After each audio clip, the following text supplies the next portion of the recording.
Starting in a kitchen on the northwest side of Chicago, Olive and Windsor Candles is known for classic 100% soy wax candles. Here with the rest of the story is the founder and creator of Olive and Windsor Candles, Gina Biasello. Welcome to Community Connection. Thank you so much for having me. First of all, I have to ask, how did you come up with the name? So the name actually has a very special meaning to me and a special place in my heart. The name Olive and Windsor is actually the two streets that my parents' house is on.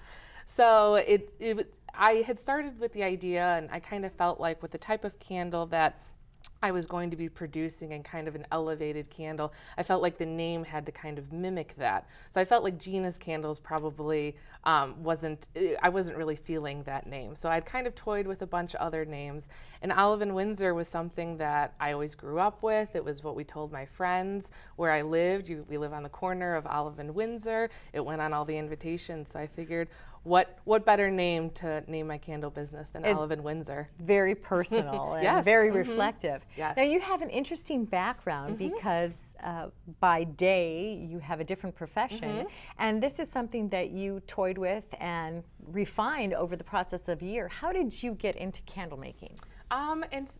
I started candles about in the winter of 2017. I had always loved candles, just like a lot of people do. I love their complex fragrances and kind of the ambiance that they can put into a room. So for me, I kind of took my scientific background and kind of started toying with, well, how do you make a candle and what goes into a candle? So I went and bought a simple candle kit at a local craft store and just started making candles from there. And then for the next year, I did a lot of research and development just about the type of wax that you use and the type of wick and the jars that can be used to make candles, and kind of just started evolving from there and to the product that we have today. How different are the materials from that original craft kit that you bought?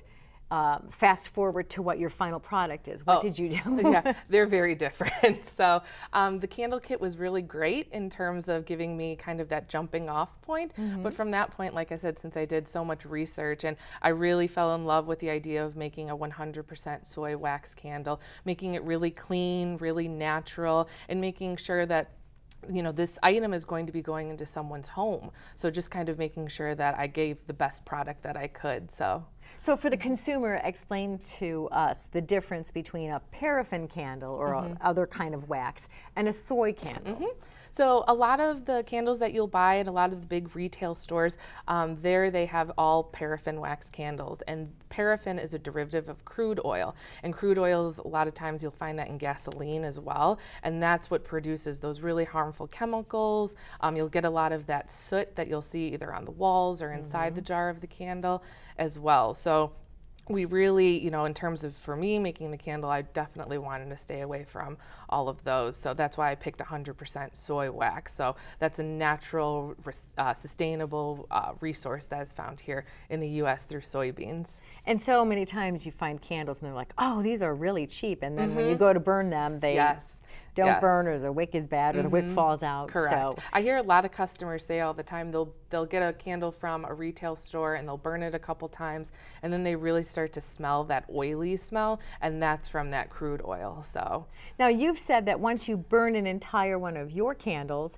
you can reuse the jar because it just rinses out so clean. Correct, exactly. So with every purchase that someone makes, we give them a little instruction kit, just kind of how the best way to burn the candle. And at the very bottom, we say that since it is a safe product that is used inside of a safe material of it being soy, you can just easily use some light soap and water and be able to clean out the jar and use it again for something else. So one of the things I noticed right away is these are all different fragrances, and they're really wonderful. I can smell the one that's the chocolate one. It's the one that's closest to me.